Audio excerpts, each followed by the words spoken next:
Oh jadi gini ya asal mula penemuan sepatu ya. Hello everyone, welcome back at Tutoring and Hangout. Semoga semuanya sehat dan in the good mood ya. Hari ini saya akan buat video moral story lagi dan menerjemahkan artinya ke bahasa Indonesia. Semoga cerita hari ini bisa memperkaya vocabulary kalian dan kita bisa belajar pronunciation sama-sama. Silahkan disimak.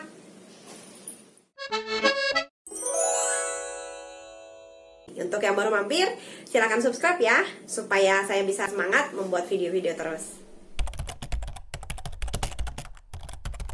Oke, judulnya Change Yourself and Not the World.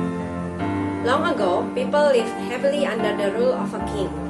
Zaman dahulu kala, masyarakat hidup dengan bahagia di bawah pemerintahan seorang raja.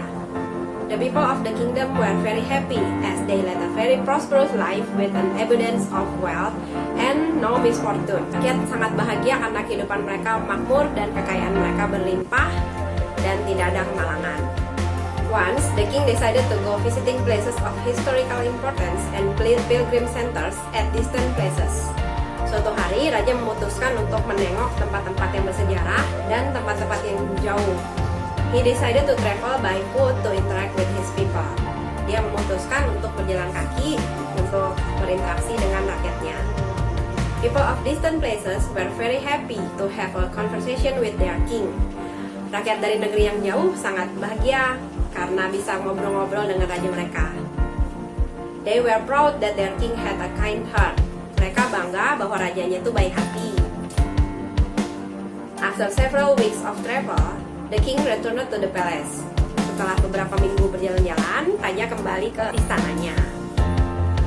He was quite happy that he had visited many pilgrim centers and witnessed his people leading a prosperous life. Dia senang ya, karena sudah mengunjungi banyak tempat bersejarah dan menyaksikan bahwa rakyatnya memang makmur. However, he had one regret. Meskipun begitu, dia punya satu penyesalan. He had intolerable pain in his feet as it was his first trip by foot covering a long distance. Dia ternyata kakinya sakit ya, rasa sakit yang tidak bisa ditoleransi di kakinya. Karena itu adalah perjalanan jauhnya, menjalani jarak yang jauh gitu. He complained to his ministers that the roads weren't comfortable and that they were very stony. Dia protes, komplain kepada menteri-menterinya ya, karena jalanannya nggak nyaman dan banyak berbatu-batu. He could not tolerate the pain. Dia nggak tahan sakitnya. He said that he was very much worried about the people who had to walk along those roads as it would be painful for them too. Dia bilang dia sangat khawatir bahwa rakyatnya harus berjalan di jalan yang seperti itu karena akan menyakitkan bagi mereka juga.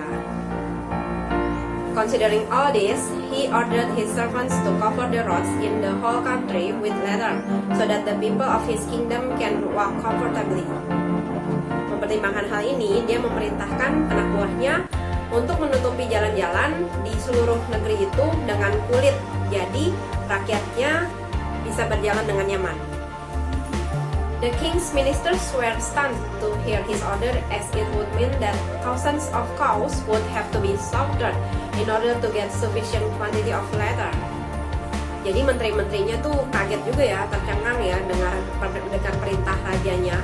Karena itu artinya ribuan sapi harus dibantai, harus dipotong untuk dapetin kulitnya itu yang untuk menutupi seluruh negeri itu. And it would cost a huge amount of money also. Dan juga biayanya besar banget nih. Finally, a wise man from the ministry came to the king and said that he had another idea. Akhirnya, seseorang yang bijaksana dari kementeriannya datang kepada raja dan mengatakan bahwa dia punya ide yang lain. The king asked what the alternative was. Rajanya bertanya, apa itu alternatifnya? The minister said, instead of covering the roads with leather, why don't you just have a piece of leather cut in appropriate shape to cover your feet? Nah, menterinya itu bilang, daripada menutup semua jalan dengan kulit, kenapa nggak pakai selembar kulit yang dipotong menyesuaikan bentuk kakimu? The king was very much surprised by his suggestion and applauded the wisdom of the minister. Raja kaget, raja senang dan memuji kebijaksanaan si menterinya itu. He ordered a pair of leather shoes for himself and requested all his countrymen also to wear shoes. Dia memesan sepasang sepatu kulit untuk dirinya sendiri dan meminta juga semua orang-orangnya juga untuk memakai sepatu. Oh, jadi gini ya asal mula penemuan sepatu ya. Nah, moral of the story-nya, instead of trying to change the world, we should try to change ourselves. Alih-alih mencoba mengubah dunia, ubahlah diri kita sendiri dulu.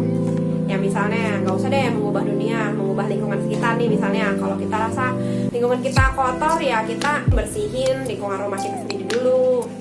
Lalu kalau tempat tinggal kita lagi zona hitam, COVID, ya masing-masing jangan keluyuran dulu gitu. Ya kan kalau masing-masing udah memperbaiki diri untuk udah mengubah kebiasaan jadi bagus kan, hal-hal baik akan menyusul. Mudah-mudahan kan pandeminya berkurang gitu. Oke, sekian video hari ini. Thanks for watching and have a good day.